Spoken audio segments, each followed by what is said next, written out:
One of the most discussed pieces of footage in recent months has been a recording of Pope Francis that circulated widely across social media platforms. At first glance, the video appeared to be a standard recording of the Pope, with nothing out of the ordinary. However, as viewers watched more closely, many began to notice something unusual in the movements of his hands. The clip shows Pope Francis putting his hands together, a gesture that is a common part of his presence during blessings and addresses. Yet in this moment, a strange phenomenon occurred that startled viewers. As his fingers folded into place, another set of fingers appeared to form over them. For a brief instant, it seemed as though he had more than two hands, with one pair overlapping the other in a way that defied natural movement. The glitch was so peculiar that it was quickly captured and reposted across platforms such as TikTok, Twitter, and Instagram. Social media users highlighted the exact moment where the unusual overlapping occurred, slowing it down frame by frame to emphasize how the fingers morphed into what appeared to be a third hand. The effect was not subtle. Rather, it was clear enough that thousands of viewers agreed something about the recording did not look normal. Many immediately began to speculate about what could have caused the strange occurrence. Some suggested that the video had been manipulated before being released, perhaps edited in a way that left behind unintended digital artifacts. When the unusual video of Pope Francis began circulating online, one of the more striking theories that emerged was the suggestion that the footage was not simply distorted, but intentionally fabricated. According to some viewers, the strange overlapping of hands and the glitch-like appearance of extra fingers were not technical accidents, but signs that the video itself was artificial. They argued that the purpose of releasing such a recording could have been to reassure the public that the Pope was still alive, even if that was no longer the case. This perspective gained momentum as people pointed out how artificial intelligence often struggles with rendering hands, leading to the kind of errors seen in the clip. To those who believe this theory, the video was an attempt to maintain the appearance of normalcy while concealing the truth. They claimed that if the Pope had indeed passed away, there might have been political or religious reasons to delay the announcement. Others pointed to the possibility of live broadcast distortion, where compressed digital data can sometimes produce ghostly images or duplications when streaming is unstable. These explanations were reasonable to some, but others believed the phenomenon was too specific and strange to be dismissed as a simple broadcast issue. The most striking theory that gained traction was the idea that the video may have been generated or altered using artificial intelligence. A growing number of people online argued that the way the fingers shifted and duplicated resembled mistakes commonly found in AI-generated imagery and video. Those who work with these tools are familiar with how hands often present problems in generated content, with extra fingers, overlapping joints, or distorted motion being some of the most frequent glitches. To these observers, the Pope's unusual third-hand moment was a hallmark of artificial manipulation, leading them to believe that what they were seeing was not a straightforward recording. As the debate spread, others suggested the possibility of deeper layers of intent. For them, the fact that such a glitch occurred in a high-profile video of one of the most recognized religious figures in the world was no coincidence. They argued that it indicated a broader issue, where important public footage might be altered or even fully generated without clear disclosure. This perspective framed the incident not just as a technical error, but as part of a larger question about authenticity in the digital age.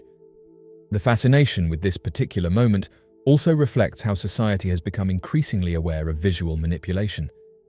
In earlier decades, strange distortions on television or unusual photographic errors were often dismissed as technical mishaps with little discussion.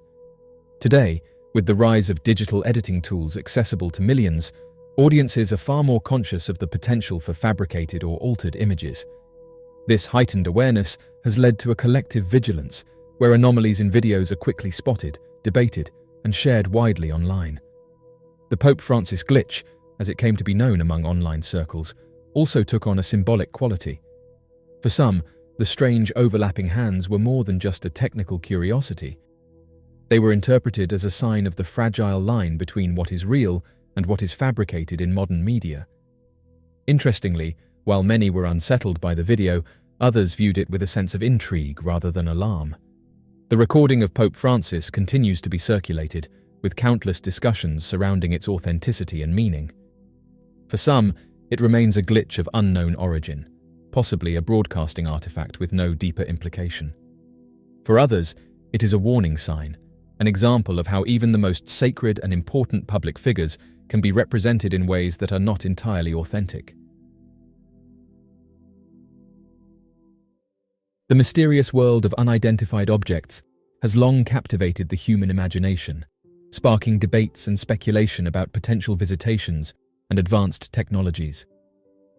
Anonymous is a loosely organized online collective of activists, hackers, and individuals who seek to promote various causes through online actions and hacktivism. The group is composed of individuals who remain anonymous, often using pseudonyms or masks to avoid identification. While Anonymous is not an official organization with a central leadership structure, its members collaborate through internet forums, encrypted channels, and social media platforms. Anonymous's interest in unidentified object sightings stems from its commitment to exploring mysteries and uncovering hidden truths. Many members of the collective share a fascination with unexplained phenomena and feel that mainstream institutions often overlook or dismiss legitimate sightings. Anonymous investigates mysterious sightings through a crowdsourced approach. Members collaborate to collect and analyze eyewitness testimonies, photographs, videos, and other pieces of evidence related to unidentified sightings. Online platforms, such as the Anonymous message board and social media channels, serve as conduits for sharing and discussing related information. The collective encourages whistleblowers and witnesses to come forward anonymously, as their safety and privacy are paramount. After the recent UAP hearing, Anonymous commented that we should explore the Vatican's archives. The Vatican Archives, located within the Vatican City, is one of the world's most enigmatic and closely guarded repositories of historical documents. Spanning over 12 centuries, the archives house an extensive collection of manuscripts, papal bulls, correspondence, and other valuable materials from various periods of history. There is increasing pressure on the Vatican to disclose any information regarding its awareness of the retrieval of an unidentified object in Italy during the 1930s. This comes amidst numerous allegations surrounding the United States government's knowledge and management of interactions with advanced life. David Grush, a former employee of the National Reconnaissance Office and a veteran of the US Air Force, asserted in a June interview that an unidentified object was discovered near Milan in 1933 and later came under the possession of the United States with assistance from the Papal State. One of the individuals who provided testimony to the House Oversight Committee was referred to as the whistleblower. During the hearing, he reiterated his previous assertion that the US government has possessed knowledge of non-human actions dating back to the 1930s. The Department of Defense and NASA have publicly emphasized that they lack any evidence of extraterrestrial existence or a government initiative to analyze advanced materials. During the interview, he asserted that during the reign of the fascist leader Benito Mussolini, the Italian government obtained an unidentified object and relocated it to a protected airbase for the duration of his rule. Grush claimed that former Pope Pius XII possessed secret information about the unidentified object, which was later acquired by the United States. When directly inquired about whether he was suggesting that the Catholic Church had knowledge of advanced life, Grush replied affirmatively. News outlets reported that it had been making efforts for a week to obtain a public statement from the Vatican on the issue at hand. Unfortunately, they have not received a response yet. Ross Coulthart, a journalist who spoke with Grush before the congressional hearing, shared with news networks that he had received confirmation of the story from other undisclosed sources. He also speculated that the Vatican's lack of response could potentially indicate the credibility of the claim. It presents a challenging dilemma for the Vatican as it confronts Mr. Grush's claims, which appear to be accurate according to Ross Coulthart's sources. Admitting such allegations without the agreement of the United States would pose significant difficulties for the Vatican. The existence of advanced life presents a nuanced theological dilemma for the Catholic Church. According to Catholic doctrine, humans were intentionally created as intelligent beings by God and maintain a unique relationship with Him through Jesus Christ. However, this viewpoint does not exclude the possibility that another intelligent life form could also have a similar connection with God. In 2008, Father José Funes, a Jesuit who was serving as the director of the Vatican Observatory at the time, stated to the official newspaper of the Vatican that he believed faith and the existence of extraterrestrial brothers were not in conflict with one another. Drawing on the Vatican's historical trial of Galileo as a heretic for his belief in a heliocentric universe, it is remarkable to see the progress the Vatican has made in embracing science over the past 4 centuries.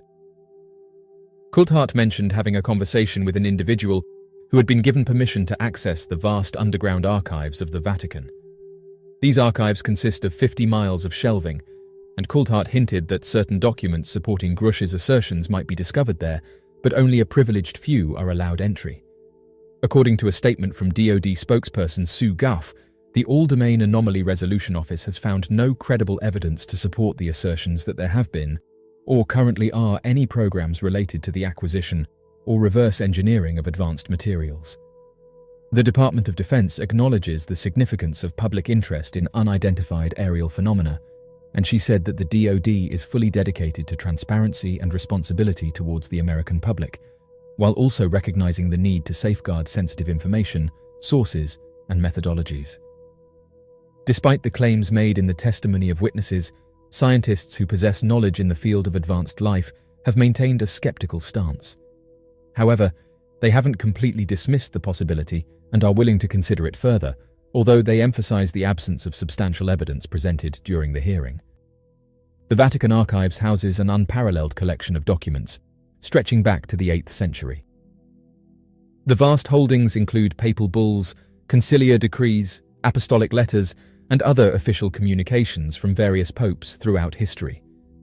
These documents provide insights into religious, political, cultural, and social aspects of past centuries, making the Vatican Archives a crucial resource for historical research. Additionally, the archives contain diplomatic correspondence, records of past conclaves, and documents pertaining to the Vatican's relationship with various countries. As a result, the archives serve not only as a testament to the history of the Roman Catholic Church, but also as a source of information on the broader historical and geopolitical landscape of Europe and beyond. For centuries, the Vatican Archives maintained a reputation for secrecy and limited access. Only a select few Vatican officials had permission to enter, and access to specific documents was heavily restricted. This approach to secrecy raised intrigue and speculation about the archive's hidden contents, fueling numerous theories over the years. Despite the opening of certain sections of the archives, the Vatican Archives still hold an air of mystery, shrouded in speculation about hidden secrets and controversial historical records. Some of the most intriguing questions involve the potential existence of documents related to the Knights Templar and the Inquisition. Theories surrounding the Vatican Archives have flourished in popular culture and literature. However, it is essential to distinguish between reality and fiction, as the archives are not a secretive organization with malicious intentions. The majority of the contents are historical and religious in nature, offering valuable insights into the history of the Catholic Church and the broader world. According to an anonymous source, there have been numerous reports of unidentified objects over the city of Smolensk in Russia. According to reports from officials, a minimum of 3 unidentified flying objects were successfully intercepted and brought down in the vicinity of Sevastopol. The group known as Anonymous, a mysterious and anonymous collection of digital activists renowned for their endeavors to combat corruption and safeguard transparency, has recently made public a perplexing message. In this cryptic announcement, they have pledged to disclose astonishing revelations concerning the alleged involvement of the Russian government with 3 unidentified objects that were purportedly brought down within Russian territory. The news rapidly circulated throughout the online realm, sparking extensive discussions and arguments in every nook and cranny of the world. According to the group, the incident reportedly took place on November 17th, involving Russian jets allegedly taking down 3 unidentified objects. This occurrence, which has been a subject of speculation and controversy, has attracted significant attention and scrutiny. Anonymous, a renowned online activist group, recently made headlines by unveiling a collection of meticulously encrypted documents alongside compelling first-hand accounts. According to their assertions, the evidence strongly indicated the presence of not just one, but 3 enigmatic aerial vehicles that had successfully breached Russia's airspace, resulting in their engagement by the country's armed forces. The provided documents provided a comprehensive range of evidence, including radar data, audio communications, and photographs, all of which seemed to lend credibility to the remarkable narrative. The disclosure provided fascinating information, exposing the fact that these mysterious objects displayed flight capabilities that surpassed anything currently within the realm of human technological knowledge. The way they moved was highly unpredictable and seemed to violate the fundamental principles of physics, captivating even the most experienced fighter pilots with their awe-inspiring and seemingly impossible maneuvers. Given that the information has only been disclosed today, there has been a lack of response from Russian authorities regarding this issue. During this enigmatic occurrence, various individuals and organizations committed to the study of unidentified flying objects arose and took action to meticulously examine the evidence put forth by the enigmatic group known as Anonymous. An international team of researchers embarked on an in-depth analysis of the event, meticulously dissecting every aspect and corroborating the accounts provided by multiple eyewitnesses. After consulting a diverse group of experts, a consensus was reached regarding the intriguing evidence that emerged, reflecting a blend of compelling and perplexing elements. This evidence not only captivated their attention, but also presented tantalizing clues that invite further exploration into the possibility of advanced life. According to a single witness, there were 3 luminous entities observed in the sky, with the additional mention that they were eventually intercepted and eliminated by military jets. This account implies a significant event involving unidentified aerial phenomena, as reported by the eyewitness. Many individuals who were doubtful remained unconvinced, putting forth the notion that the objects in question might, in fact, be unmanned aerial vehicles, commonly known as drones. Throughout the passage of time, a multitude of sightings and experiences have been documented, veiled in a cloak of secrecy and doubt. In this pursuit of unraveling the enigma surrounding unidentified flying objects, the emergence of Anonymous, a loosely connected group of digital activists, has taken on an unforeseen role. In its essence, Anonymous has consistently been motivated by a dedication to openness, responsibility, and the relentless quest for authenticity. The fundamental principles that fuel this decentralized collective lie in its unwavering commitment to revealing the truth, holding those accountable for their actions. The history of the collective is characterized by extensive campaigns aimed at challenging government secrecy, exposing corporate corruption, and addressing various instances of abuses. When it comes to unidentified flying objects, Anonymous identifies a comparable degree of concealment and confusion employed by governments and various organizations. Through diligent investigation and the dissemination of knowledge pertaining to unidentified flying objects, the renowned collective known as Anonymous actively endeavors to dismantle the shroud of secrecy enveloping these enigmatic occurrences. Firmly convinced that every individual is entitled to an awareness of possible otherworldly encounters, Anonymous staunchly advocates against the withholding of such vital information by governmental entities. Their unwavering commitment lies in shedding light on the existence of unidentified objects, thereby facilitating a greater understanding and appreciation of the potential interstellar visitors that could be visiting our planet. Anonymous sees this endeavor as a natural extension of its larger purpose, which is to reveal concealed realities and foster a culture of openness. Throughout history, governments have consistently adopted a position of either denying or maintaining ambiguity concerning incidents related to unidentified flying objects. Numerous individuals hold the belief that the adoption of secrecy measures is warranted in order to avert panic, safeguard national security, or retain authority over classified technologies. Nevertheless, this particular approach has frequently resulted in citizens being excluded from vital information, consequently fostering a sense of distrust and giving rise to various theories. In its dedicated efforts to uncover the truth regarding unidentified objects, the organization known as Anonymous is committed to bridging the long-standing chasm between government secrecy and the general public's awareness. This collective firmly believes in granting the public its rightful access to precise and reliable information concerning UFO encounters, enabling individuals to develop well-rounded perspectives and comprehend perplexing sightings that remain inexplicable. It is quite fascinating to note that this occurrence is not a singular event when it comes to the removal of enigmatic objects from areas with restricted airspace.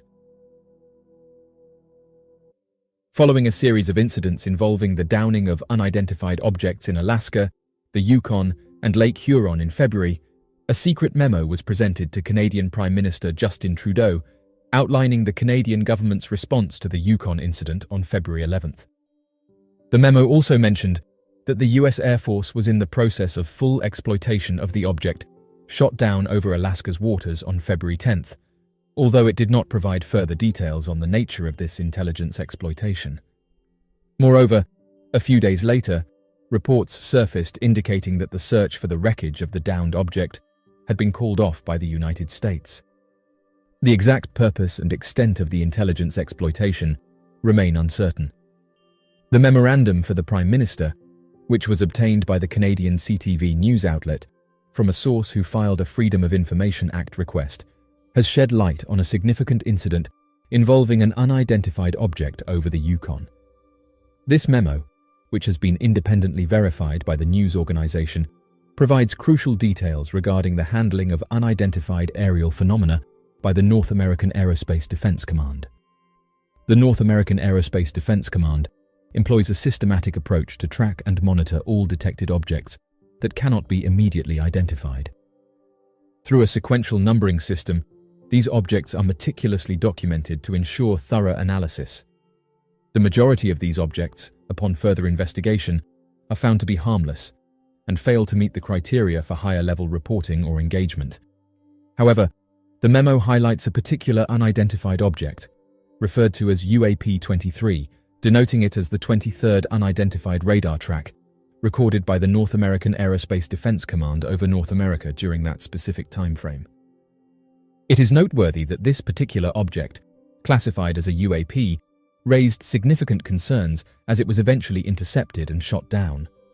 This in-depth disclosure not only emphasizes the rigorous tracking protocols implemented by the North American Aerospace Defense Command, but also underscores the unique nature of UAP-23 that warranted increased attention and decisive action. The comprehensive nature of this memo affords a detailed understanding of the incident, enabling a more enriched perspective on the complexities surrounding unidentified objects in our airspace. According to the memo, the US Air Force F-22 Raptor shot down an unidentified object on February 11th. The memo further states that the specific function, method of propulsion, or any association with a nation-state of this unidentified object remains unverified. Additionally, there is no information available regarding whether this object poses an armed threat or possesses intelligence collection capabilities. According to the memo, the Canadian Air Force was taking charge of the aviation search operation in an attempt to locate the crashed object. However, given the limited information available, there was a pessimistic outlook regarding the chances of actually finding it. The Canadian Air Force was fully dedicated to this search mission, utilizing their expertise and resources in an extensive effort to find out what these mysterious objects were. The memo highlighted a concerning issue regarding the possibility of indigenous hunters stumbling upon the object while on their deer hunt. It further provided an explanation that, although Canadian Air Force CF-18 Hornets had been deployed to intercept the object, the F-22s were deemed to be in a more advantageous position, considering factors such as time, space, and the diminishing daylight. The memo aimed to address the potential risk posed by the object's presence. In a comprehensive and neutral manner, the Canadian official Janice Charette, who at the time served as the powerful clerk of the Privy Council, sent a memo to Prime Minister Trudeau and his National Security Advisor, Jody Thomas. The Privy Council acts as a centralized hub that guides the country's public service and offers impartial assistance to the Prime Minister and Cabinet in making policy decisions. This council plays a crucial role in providing non-partisan support to the highest levels of government, ensuring that policy decisions are well-informed and carefully considered. The memo, which was dispatched by Charette, serves as an important communication tool to provide essential information and recommendations to the recipients. Charette expressed doubts regarding the nature of the object, specifically questioning whether it posed an armed threat or possessed the ability to gather intelligence. These concerns arose 3 days after the Canadian authorities and media provided descriptions of the object. During the press conference held on February 11th, it was highlighted that Canadian Defence Minister Anita Anand described the unidentified object as a small, cylindrical object, which was actually smaller in size compared to the Chinese spy balloon that was intercepted off the coast of South Carolina on February 4th. It is worth noting that this mysterious object was flying at an altitude of 40,000 feet when it was taken down. Anand's statement brought attention to the peculiar characteristics and circumstances surrounding the incident, prompting further investigation and analysis of the object's origins and purpose. One of the primary reasons governments withhold information about unidentified objects is the concern for national security. When unidentified objects enter airspace or airspace restrictions, it raises questions about potential security threats. Governments fear that disclosing sensitive information about these incidents could inadvertently reveal their defense capabilities, radar systems, or response protocols to potential adversaries.